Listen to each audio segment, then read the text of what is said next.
Уважаемые коллеги, дорогие студенты, в своем выступлении я хочу остановиться на трех основных моментах. Первое, во-первых, это дополнительное образование, то есть сейчас это актуальное направление, особенно в школьных образовательных процессах. Второе, остановлюсь на проблемах, которые есть при организации исследовательской деятельности школьников. И на правах выступающей немножко прорекламирую наш продукт, то есть наши курсы повышения квалификации, которые можно посетить. И вот мы запустили второй, получается, поток, где участвуют наши студенты биоэкологи. Система дополнительного образования, она является достаточно актуальной, потому что наш президент Владимир Владимирович Путин в своем указе под номером 474 озвучил, что одной из национальных целей развития Российской Федерации до 2030 года является именно развитие талантов, достижений среди детей и молодежи. Весной 2022 года председатель правительства России Михаил Мишустин, он подписал, получается, распоряжение о развитии концепции развития дополнительного образования детей до 2030 года, где в приложении к этому документу обозначена главная задача – это обновление содержания дополнительных общеобразовательных программ для формирования компетентностей, связанных с эмоциональным, физическим, интеллектуальным, духовным развитием человека. То есть это вопрос дополнительного образования, он, в принципе, на всех верхах правительством поддерживается и является стратегической задачей развития нашего государства. Ну, ежегодно на развитие инфраструктуры дополнительного образования по данным ВЦИОМ выделяется где-то около 6 миллиардов рублей. Сегодня функционирует уже 135 технопарков кванториум. Один из таких кванториумов есть и в стенах нашего педагогического университета. Здесь как раз представлена реальная фотография наших студентов, где мы занимаемся с вами как раз различными проектами. Ну и за последние 5 лет, вот результаты тоже по данным ВЦИОМ, с 2015 года по 2020 год количество учащихся, работающих в стенах дополнительного образования, составляет уже практически 16 миллионов детей, что в принципе позволяет детям, молодежи максимально реализовать себя, определиться личностно и профессионально. Дополнительное образование и общее образование – это два таких направления в системе российского образования, которые, конечно же, функционируют сообща и в тесной связке. Но функционал школьного образования он немножечко усеченный, поскольку он только обеспечивает учеников базовыми знаниями и формирует лишь ключевой навык умение учиться.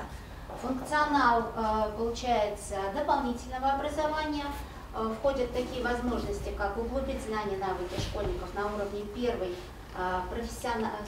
ступени профессионального образования, способствует развитию мягких навыков, то есть soft skills, формирует гармонично развитую личность, позволяет реализовать интерес ребенка в той или иной области, раскрыть его способности, то есть он может себя проверить, что ему интересно, что не интересно, и также позволяет опробировать новые образовательные модели, которые в дальнейшем можно будет реализовать и в школьном образовании. Ну, школьный учитель и наставник – это два разных человека, которые работают в системе школьного образования и дополнительного образования. Школьный учитель – это человек, который воспринимается как человек, который знает все, отвечает на все вопросы и является мотиватором и одновременно навигатором ученика в образовательном процессе. В дополнительном же образовании здесь фигурирует наставник, то есть человек, у которого нет однозначного ответа и который не всегда может дать, может быть, даже и правильный ответ, но он обладает определенным профессионализмом, который позволяет ему стремиться передать ученику все те знания, которые есть. И, соответственно, наставник, он вместе с учеником набивает те же самые шишки, работает по принципу ошибок и различных достижений. Дополнительное образование, оно, к сожалению, сейчас еще пока не регламентировано, но дополнительное образование также обязано формировать ряд профессиональных, социальных, интеллектуальных навыков и компетенций. Здесь как раз представлены 6 основных компетенций, которые реализуются в рамках дополнительного образования, то есть это и критическое мышление, и креативное мышление, взаимодействие с другими, с собой. Также это универсальная инструментальная грамотность и зеленые компетенции, связанные с универсальным благополучием, которые направлены на навыки принятия этичных решений, экологического мышления, заботы о культурном наследии. Также хотелось бы поделиться своими впечатлениями в целом о проблемах, которые существуют в рамках организации исследовательской деятельности школьников. Есть плюсы свои, есть определенные минусы. К плюсам относятся хорошая подготовленность детей к выступлению, хорошие презентации, имеются центры, то есть многие школьники обращаются, допустим, и в лаборатории высших учебных заведений, где могут проводить систематические исследования. К минусам следует отметить, это большинство работ имеет мотивацию от учителя, а не от ученика, то есть учитель предлагает темы, и, соответственно, ученик уже выбирает из того, что есть. Стремление к глобализму, соответственно, отсюда вытекают некорректные названия работ, и в некоторых работах есть элементы или полное дублирование каких-то фундаментальных исследований, что тоже охватывает большие, ставятся цели и задачи, которые, в принципе, не реализуемы.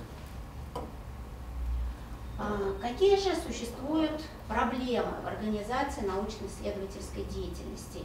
Их вообще несколько и много, но я объединила, получается, в 3 таких более глобальные. Первое – это большой разрыв между наукой и школой, то есть проведение не совсем актуальных исследований. Второе – это недостаточное развитие материальной базы, то есть, к сожалению, дети не имеют таких практических навыков, постановки опытов. Иногда к нам приходят ученики, которые не могут даже приготовить препараты, к сожалению. Также слабое методическое сопровождение, которое либо недостаточное, либо не адаптированное под возраст учащихся. Ну, вообще, в целом, немаловажную роль в отсутствии мотивации школьников заниматься, получается, в рамках дополнительного образования играют и, конечно же, сами педагоги и сами организации, которые специализируются на этих внеклассных занятиях. Пути решения проблем есть, их 2 можно выделить. Это развитие сотрудничества с вузами и знакомство с опытом работы учителей. И вот как раз-таки эти пути решения подтолкнули нас на организацию курсов повышения квалификации, который мы назвали «Академический класс биотехнолога». Здесь мы используем наши любимые водоросли для постановки экспериментов. Программа включает в себя, получается, 72 часа, то есть это может быть вариант как очная с возможностью дистанционного обучения. Срок обучения у нас 1 месяц. Ну, как уже было сказано, биотехнологии сейчас достаточно перспективное направление биологии, которое имеет практикоориентированные цели. Целью наших курсов повышения квалификации является совершенствование у слушателей новых профессиональных компетенций. Программа является, самое главное, она выдается, во-первых, удостоверение государственного образца завершения этих курсов повышения квалификации, поэтому данная программа она является преемственной к основной образовательной программе высшего образования, направлению подготовки 440301 педобразования и соответствует профессиональному стандарту педагога. То есть у нас все серьезно. Ну, какие компетенции планируется реализовать и какие знания, умения получат наши слушатели после прохождения этих курсов? Компетенции у нас универсальные, общепрофессиональные. Умения – это владение формами, методами обучения, как раз-таки в том числе выходящими за рамки учебных занятий, то есть как раз-таки направленные на развитие доп. Образования, то есть это и проведение лабораторных экспериментов, полевых практик, проектная деятельность, а также организация самостоятельной деятельности обучающихся, в том числе и исследовательства. Здесь представлен учебный план, он у нас состоит из 2 разделов, это получается как бы теоретический блок наших курсов повышения квалификации. Первый раздел называется «Методология научного исследования», здесь мы включили 2 дисциплины. Второй раздел – это современные аспекты биотехнологии с 3 дисциплинами и в качестве итоговой аттестации защита проекта. Темы, которые мы предлагаем, они могут быть самыми разнообразными, ну и опять-таки мы оставляем право выбора за, получается, слушателями. Здесь кратко представлено содержание дисциплин, к сожалению, тут немножечко презентация не поддерживает, да, функционал. Вот. Но получается, что каждая дисциплина включает в себя тему исследования. Я думаю, эти презентации где-то будут вывешены, да, и внимательно посмотрят. Вот так вот должно быть. Вторая дисциплина включает, получается, у нас 3 темы.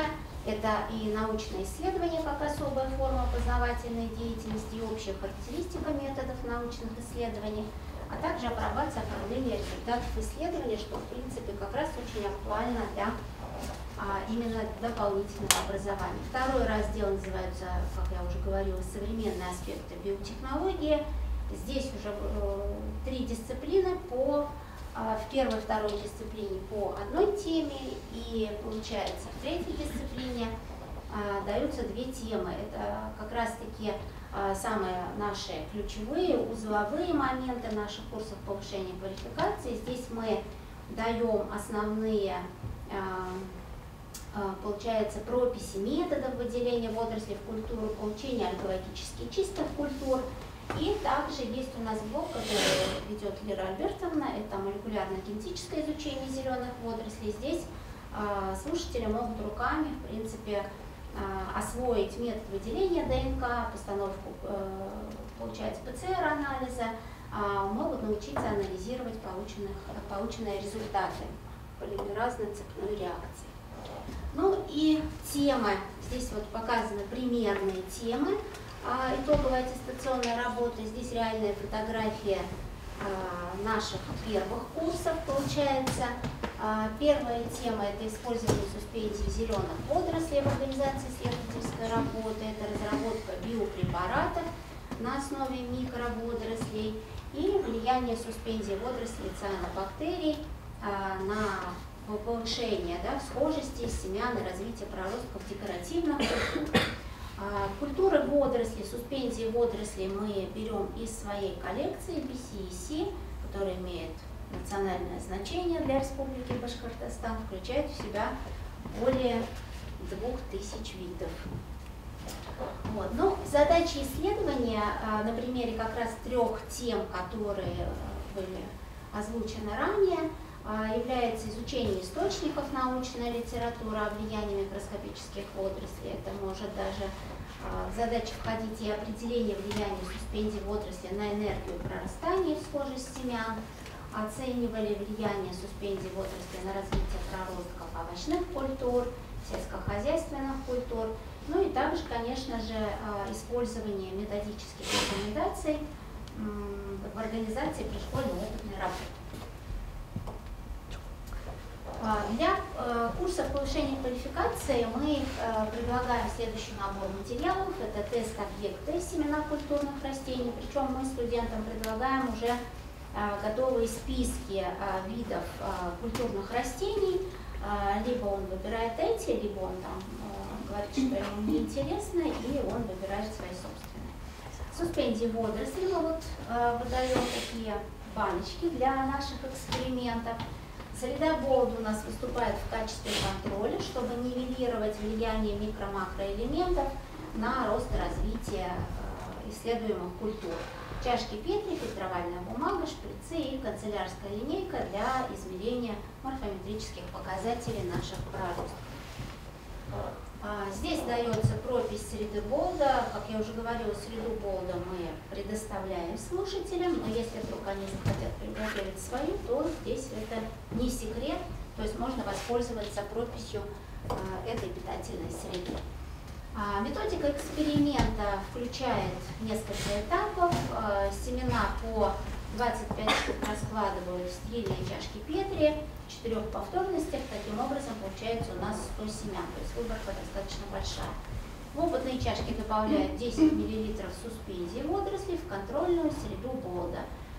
Можно эксперименты продлить и дальше после завершения курса повышения квалификации, а можно в принципе остановиться в течение месяца, получить проростки, получить какие-то показания и в принципе завершить наши курсы получением диплома.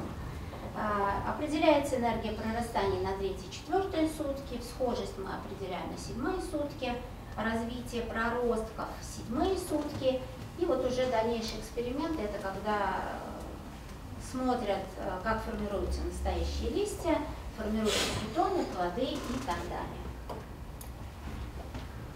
В схожести энергия прорастания определяется по этой формуле, где общее количество семян, взятых для проращивания, в данном случае это 100 семян, и количество проросших семян в реальном эксперименте. Данные заносятся в такую таблицу, строятся какие-то графики, находятся средние арифметические значения, и здесь, получается, указывается контрольный вариант, суспензия обязательно дается хлореллы, и здесь пробел, потому что вторая суспензия водорослей, она тоже идет на выбор, то есть это могут быть и цианобактерии, и могут быть какие-то другие виды зеленых водорослей. И компонуя, то есть создавая микс хлореллы и второй суспензии, мы получаем биопрепарат, тоже смотрим его влияние на морфометрические показатели, на энергию прорастания и всхожесть. Любое биологическое исследование, оно завершается статистической обработкой. В данном случае мы используем метод студента. Это параметрический метод, который используется для проверки достоверности полученных результатов. Также мы просим наших слушателей рассчитать среднюю арифметическую, ошибку среднеарифметическую, среднее квадратическое отклонение, коэффициент вариации, и на основании этого уже определить критерий достоверности разницы. Критерий достоверности разницы определяется по таблице значений критерий студента. Если у нас 2 повторности, то получается степеней свободы у нас 1, и при значении получается доверительной вероятностью 0,95 у нас показатель должен быть больше или равен этой величине. В данном случае у нас 4 повторности, поэтому степеней свободы у нас будет 3 при доверительной вероятности 0,95. То есть показания должны быть равны этой цифре, либо больше. Ну и результаты статистической обработки также вносятся в таблицу, проводится анализ, пишутся выводы. Также плюсом наших курсов повышения квалификации является и то, что наши слушатели получают методические рекомендации, которые нужны для дальнейшей работы в системе школьного образования или дополнительного образования. То есть мы учим готовить лабораторную посуду, учим, как замачивать семена в суспензиях хлореллы, снимать эксперименты, проводить сравнительные анализы, статистическую обработку, ну и также проводить уходы и наблюдения за рассадой.